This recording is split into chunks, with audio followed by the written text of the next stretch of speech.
Tudo bem, meus amigos? Vamos conversar rapidamente sobre a filosofia, sobre os aspectos sociais, econômicos, políticos que possibilitaram um ambiente para o surgimento dessa ciência tão espetacular. Tudo que acontece na vida humana, tudo que acontece na realidade que envolve os seres humanos, acontecem porque existe um contexto, um ambiente, um momento, um lugar, um espaço onde várias dimensões se confluem para que o conhecimento possa ser estabelecido. Com a filosofia foi assim. A filosofia ocidental surge na Grécia num momento em que ainda existe o pensamento mítico, que não há nenhum problema em relação a isso. Mas há, nesse contexto, nesse ambiente, situações favoráveis para que o diálogo, para que o debate, para que o conhecimento de novas coisas fosse possível. A Grécia passava, no século IV e V, por um momento muito bom, muito positivo. O comércio, o encontro de várias culturas, as viagens, possibilitaram que muitos pudessem confrontar de forma crítica aquilo que até então eles acreditavam como sendo verdade.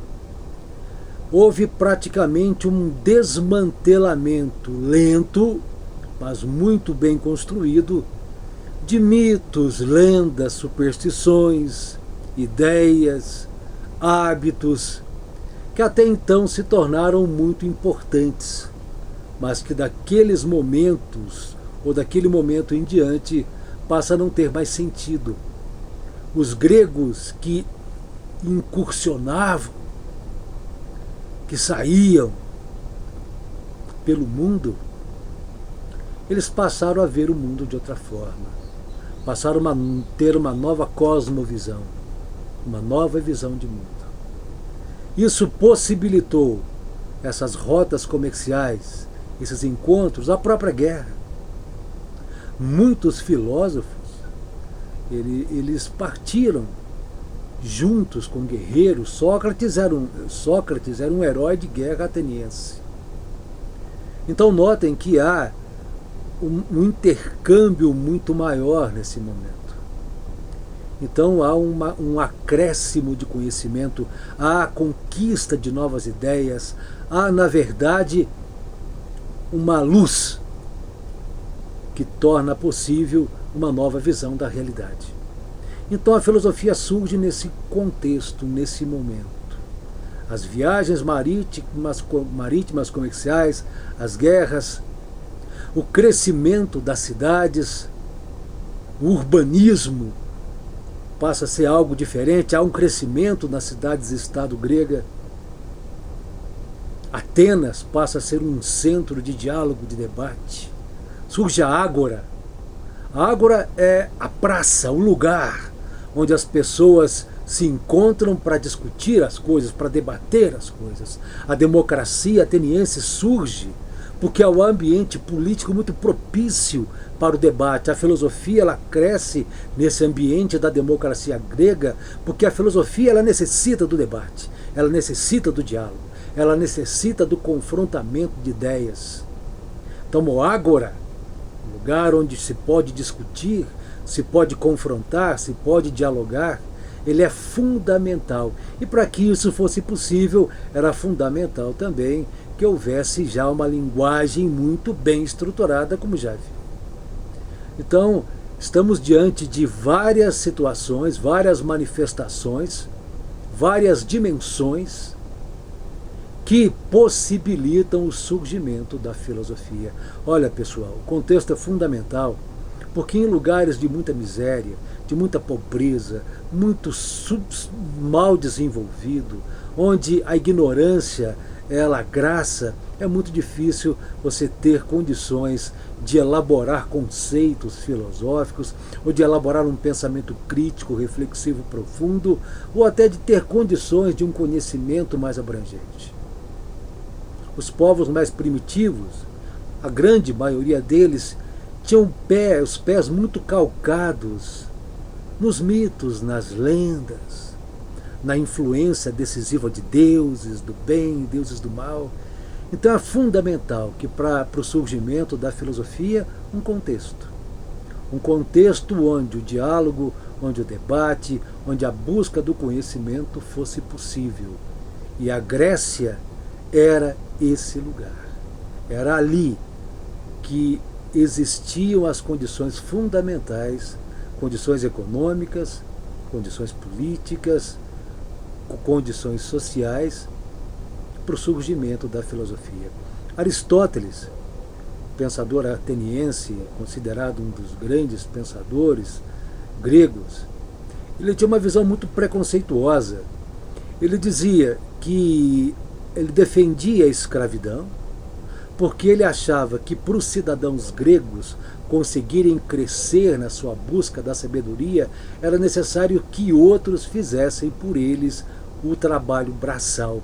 Os escravos na época da Grécia Antiga eram aqueles advindos de outros povos que entraram em guerra com os atenienses, com os espartanos, e que depois foram aprisionados e levados como escravos.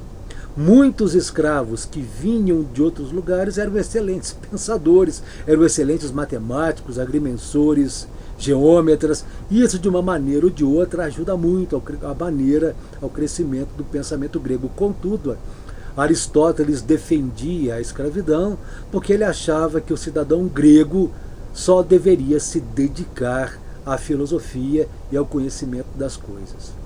Então notem o contexto. Nunca se esqueçam da importância do contexto, do ambiente que propicia o crescimento do conhecimento.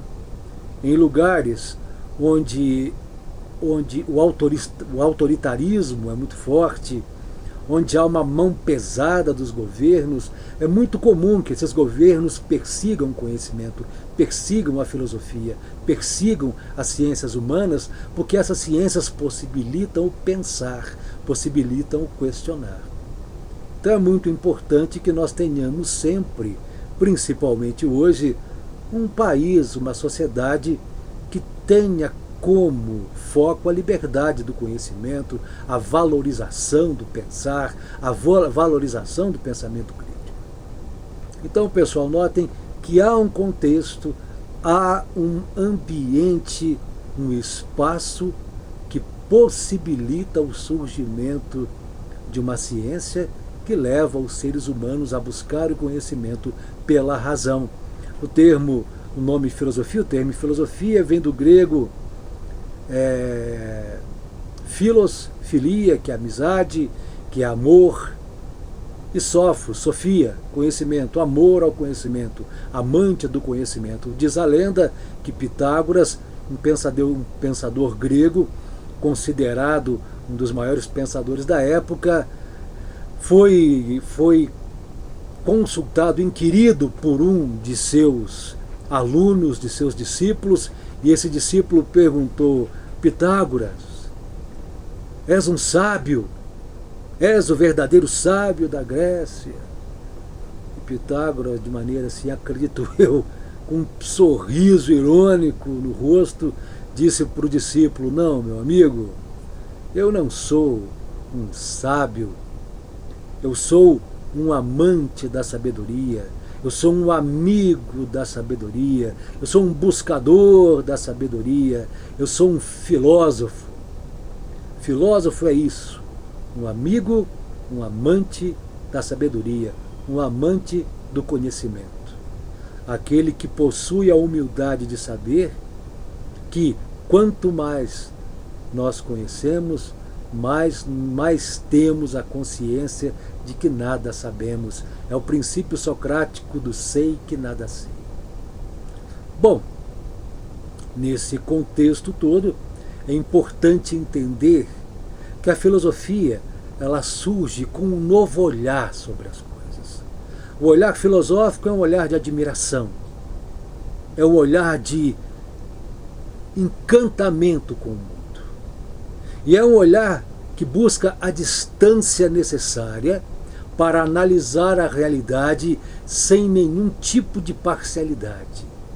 Conseguir olhar a realidade com olhos críticos, sem envolvimento emocional, sem envolvimento passional, apenas pelo uso da razão.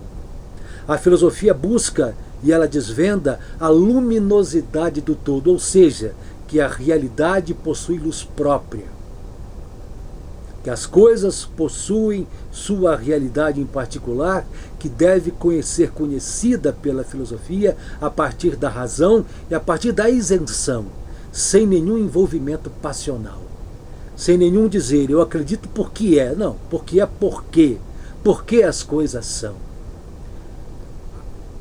Atingir um nível de consciência de que conhecer a realidade das coisas deve ser um processo, de certa maneira, lento, um processo profundo, com o uso da razão, com o uso da reflexão, com o uso da crítica, faz com que a filosofia se torne uma das ciências mais sérias que a humanidade já viu.